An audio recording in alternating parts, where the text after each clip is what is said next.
안녕하세요, 무사시로입니다. 오늘 새로 모드로 촬영을 좀 시작을 할 건데 핸드폰으로 보시기 편하게 녹화를 했으니까 가능하면 핸드폰으로 시청을 해주시기 바라고, 오랜만에 카토키 버전의 건프라가 출시가 됐어요.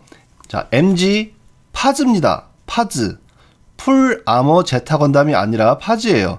테스트 타입 기체인데 건담 센티넬 소설판이죠. 그쪽에서 나오는 기체예요. 영상으로는 존재하지 않습니다.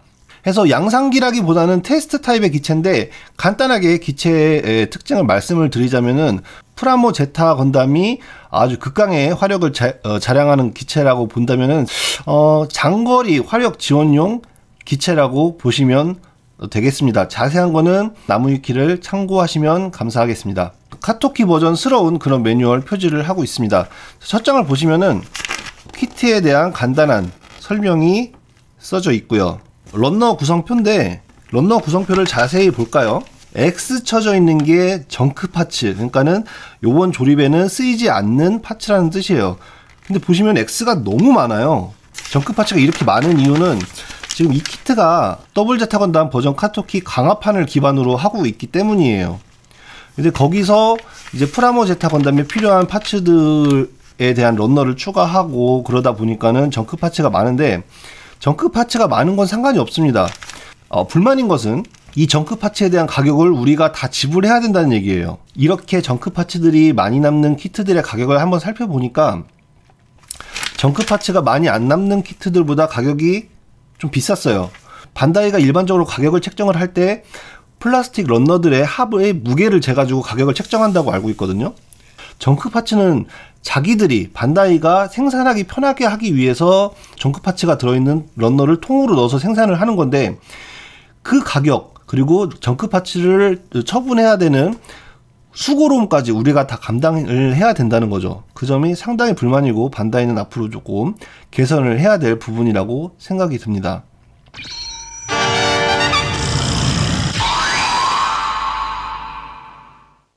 자, 키트에 대해서 이제 자세히 한번 살펴볼게요. 자, 일단 딱 보시면은 가격을 생각하지 않으면은 저 개인적으로 상당히 만족스러웠거든요. 뭐가 제일 만족스러웠냐면은 일단 고정성입니다. 이렇게 거대한 무장을 들고 있고 기체 자체도 크고 뚱뚱하고요. 그리고 백팩도 엄청나게 크죠. 그런데도 불구하고 서 있을 때, 포징을 했을 때, 그리고 액션 베이스에 올려놨을 때 모두 고정성이 상당히 훌륭한 편이에요. 이 정도면 진짜 좋은 거거든요.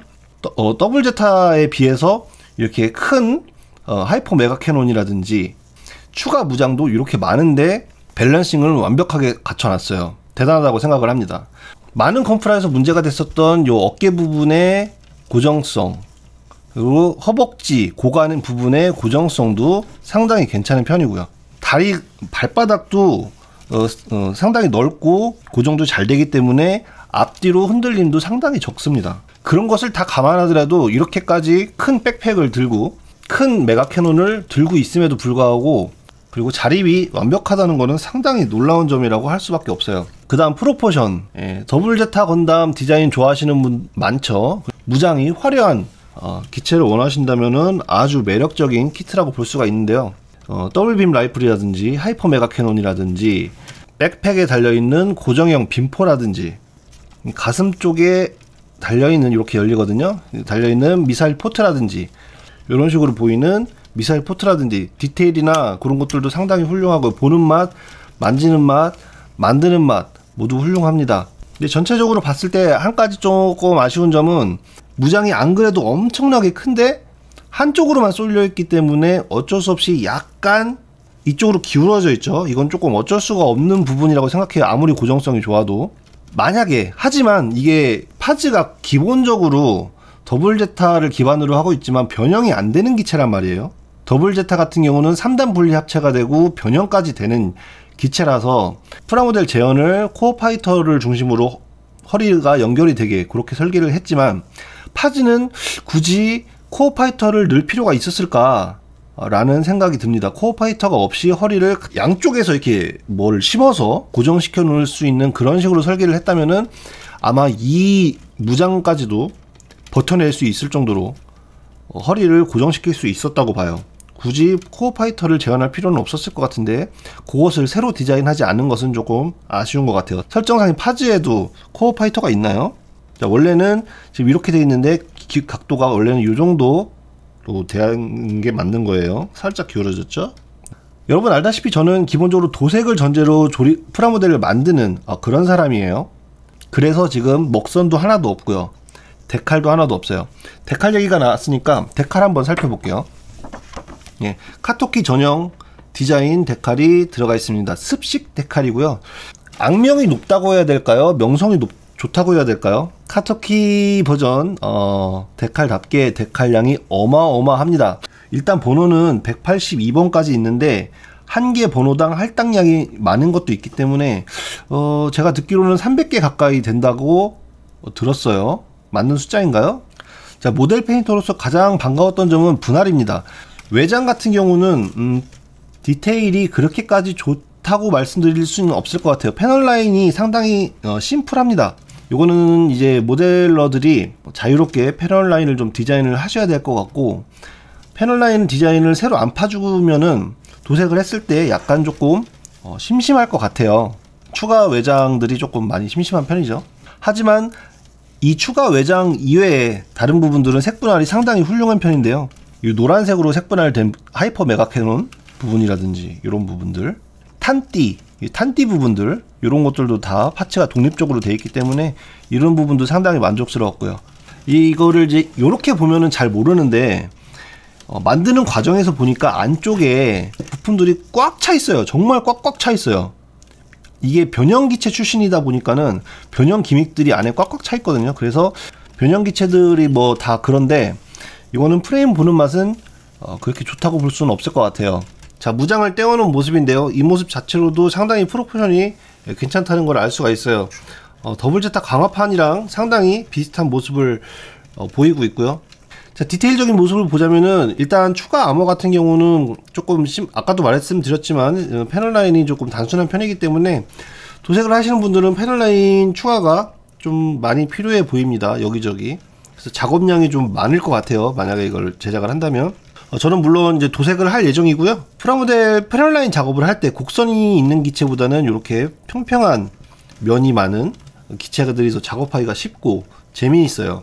무엇보다 이 센티넬 기체 같은 경우는 영상화를 전혀 생각하지 않고 만든 디자인이라서 그런지 디자인이 상당히 화려합니다. 영상으로 제작을 할 때, 애니메이션으로 제작을 할 때는 어느 정도 단순화가 필요하거든요. 근데 이거는 소설판이기 때문에 일러스트만 좀 추가하면 되죠. 그리고 복잡한 디자인을 하고 있어요. 아래쪽 부분도 상당히 충실한 모습을 볼 수가 있습니다. 동력 파이프 같은 경우는 반짝반짝 빛나는 PS 재질의 플라스틱입니다. 연질 고무 같은 것은 아니에요. 그렇지만 탄력이 상당히 좋은 이렇게 움직일 수 있는 그런 재질이기 때문에, 그래서 일반 서페이서보다는 조금 프라이머 선택에 신중을 좀 하시는 편이 좋을 것 같아요. 이런 거는 마찬가지로 하이퍼 바주카 부분에 이쪽 부분도 있고요.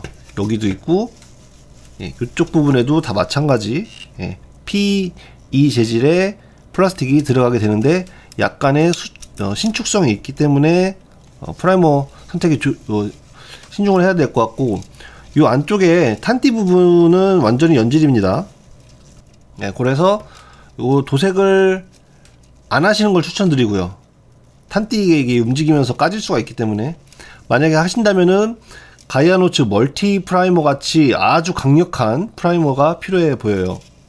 얼굴 조형 보면은 얼굴이 상당히 가로로 긴 모습을 볼 수 있는데 이 부분도 상당히 개성적인 것 같고요. 흉부 부분에 여기 안에 기계적인 몰드가 보이는 부분도 인상적입니다. 개조하시는 분들이 많이 이제 선보였던 디테일인데 이제 인젝션 킷에도 재현이 됐네요. 이쪽 장갑은 열리지 않고 대신에 가슴에 미사일 포트를 개폐를 할 수 있게 되어 있습니다. 양쪽으로 개폐를 할 수 있고요. 이쪽 부분 같은 경우는 메가 캐논이 장착이 되면 열 수가 없기 때문에 참고하시고요. 아까 말씀드렸다시피 백팩 부분에도 미사일 포트가 존재를 하는데 완전한 개방을 위해서는 살짝 들어올린 다음에 쭉 피시면 되겠습니다. 메가 캐논이 백팩의 이쪽 부분이랑 연결이 되는데 이 부분이죠. 이 부분이 들어가는 부분이거든요. 그래서 요거를 빼야 되는데 살짝 들어서 뒤로 제끼고요. 그 다음에 빼주면 쉽게 빠집니다. 그리고 요거를 장착을 하는 거죠. 어떻게 보면 굉장히 뚱뚱한 기체라고 볼 수 있는데, 뚱뚱한 기체답지 않게 고정성 좋다고 말씀을 드렸었고, 가동성 부분도 나쁘지가 않아요. 팔이 굽혀지는 정도라든지. 장갑을 이렇게 많이 꼈는데 이 정도면 상당히 훌륭하게 움직인다고 볼 수 있는 거고요. 예. 옆으로는 장갑이 허용하는 한 요 정도까지 벌려집니다. 괜찮죠? 이 정도면? 이 정도면 뭐 포징하는 데는 크게 무리가 없을 것 같고요. 이쪽 팔도 이렇게 돌아가는 부분도 어느 정도 포징의 자유도를 보장해 주기 때문에 중요한 부분이죠. 허리 부분 같은 경우는 안 그래도 코어 파이터로 연결이 되어 있는 부분이고, 백팩이랑 고정이 백팩에서 나온 요 핀으로 연결이 되기 때문에 허리 가동성은 없다고 보시면 돼요. 이 핀을 접고 나서 이렇게 올릴 수도 있는데 마찬가지 안 돌아가죠. 이제 코어 파이터로 연결이 되어 있는 부분이기 때문에 허리 가동성은 없다고 보셔야 됩니다. 위아래로도 그닥 움직임이 없고요. 자, 저는 처음에 조립을 했을 때 이 백팩이 이 핀이 고정이 돼서 그걸로 그 힘으로 이게 잘 서 있는 거 고정을 되는 건 줄 알았는데 그렇지도 않아요. 지금 핀을 안 껴놓은 상태거든요. 핀을 안 껴놓은 상태로 이렇게 그냥 올려놓기만 해도 코어 파이터의 결합만으로 이렇게 확실한 고정이 됩니다. 상당히 고정성이, 허리 고정성이 좋아요. 다리 부분 같은 경우에도 이 정도까지 굽혀지고요. 앞으로는 이 무장에 걸려가지고 고관 부분이랑 이 부분이 완전히 이제 밀착이 되어 있기 때문에 이 부분이 또 안 움직이죠. 앞으로는 허벅지가 움직이지 않고요. 뒤로는 조금 어느 정도 움직일 수 있는데 옆으로도 요 정도까지만 움직일 수 있습니다. 이제 다리 자체는 문제가 없는데 무장에 걸리는 부분이 많아서 어쩔 수가 없죠. 이거는 이제 무장이 많은 기체다 보니까. 결정적으로 이 기체가 근접 전투용이 아니에요. 근접 무기가 없습니다. 빈샤벨도 없고 단거리 라이플도 없고 장거리 화력 지역용이기 때문에 팔이라든지 다리가 많이 움직일 필요가 애초에 없는 기체이기 때문에 뭐 그런지 모르겠습니다. 더블빔 라이플인데요. 상당히 포신이 두껍죠. 이거는 이제 구판에 비해서 상당히 변화가 많이 된 부분이고요. 분할도 지금 잘 보일지 모르겠는데 다크 그레이, 라이트 그레이, 뭐 네이비 이렇게 색깔이 많이 구분이 돼 있어요. 파츠 분할이 잘 돼 있고요. 제가 조립했을 때 상당히 어려웠던 부분 중에 하나가 뭐였냐면은 지금 이 부분이 팔뚝에 고정되는 그 클러치 부분인데 이쪽이 라이플 손잡이고요. 손잡이는 수납이 됩니다. 그리고 이쪽 부분도 수납이 되고요. 자, 문제는 여기입니다. 여기가 이제 이쪽이 프레임으로 이렇게 장착이 되는 부분인데 요 안쪽에 부품이 끼워지는 게 있어요. 요 파츠인데요. 요거는 파즈. 지금 이 기체에서는 전혀 일절 쓸데없는 계륵입니다. 계륵이 아니라 거의 뭐 맹장 같은 수준이에요. 아주 필요가 없는 파츠인데 정크 파츠로 이건 왜 조립을 하라고 돼 있거든요, 설명서에는. 근데 저는 이거를 조립을 어떻게 하는지 상당히 헤매가지고 생방송 중에 30분 이상 시간을 날려먹었어요. 조립 그냥 하지 마세요. 이거는 더블 제타 건담의 변형 기믹 때문에 포함된 장치이기 때문에 조립을 안 하셔도 아주 전혀 일절 상관이 없습니다. 열받아 죽을 뻔했어요. 이것 때문에. 그리고 이거 전혀 없어도 잘 결합이 되고요. 짱거지고요. 흔들림 없이 아무런 상관이 없는 파츠입니다. 더블빔 라이플 같은 경우도 가동이 됩니다. 이렇게 마음대로 움직일 수 있고요. C형 파츠로 연결이 되어 있지만 위아래로 이렇게 가동하는 건 안 돼요. 빠지죠? 이렇게만 돌아간다.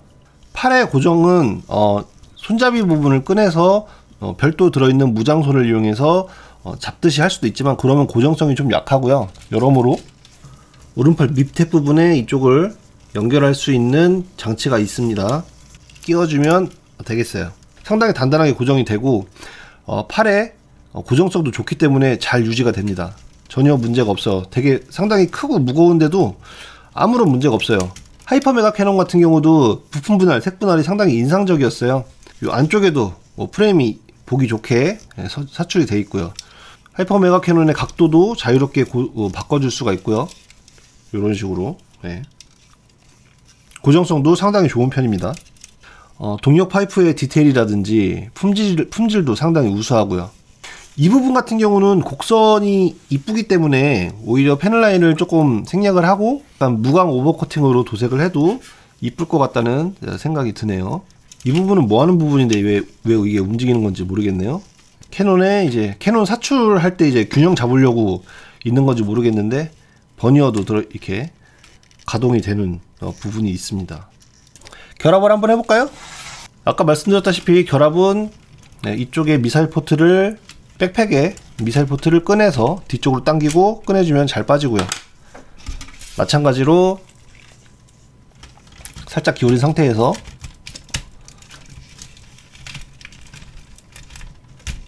쑥 집어넣고 앞으로 굽혀주면 고정이 됩니다. 이 상태로 끝나는 거예요. 네, 팔로 잡거나 하는 건 아니거든요. 자, 밸런스 잘 유지하고 있죠. 괜찮아요. 어떻게 이렇게 잘 잡고 있는지 모르겠네. 탄띠 같은 경우는 이쪽으로 안쪽으로 들어와서 백스커트 부분에 여기 체납이 되는 부분이 있어요. 여기에 살짝 밀어 넣어 주면은 단단하게 고정이 됩니다. 네, 아주 쉽게 결합이 되고요. 보여드리기 위해서 팔을 빼놨는데 팔은 다시 결합을 할게요. 자, 이렇게 세로 모드로 영상을 한번 찍어 봤는데요. 건담 리뷰 같은 경우는 세로 모드가 오히려 핸드폰으로 보기에 더 편할 수도 있다는 생각을 해서 이렇게 한번 제작을 해봤는데요. 보시기 어떤지, 가로 모드가 나은지 세로 모드가 나은지 의견을 주시면 앞으로 영상 제작에 많은 도움이 될 것 같습니다. 의견들 많이 남겨주시고요. 지금까지 시청해주셔서 감사합니다.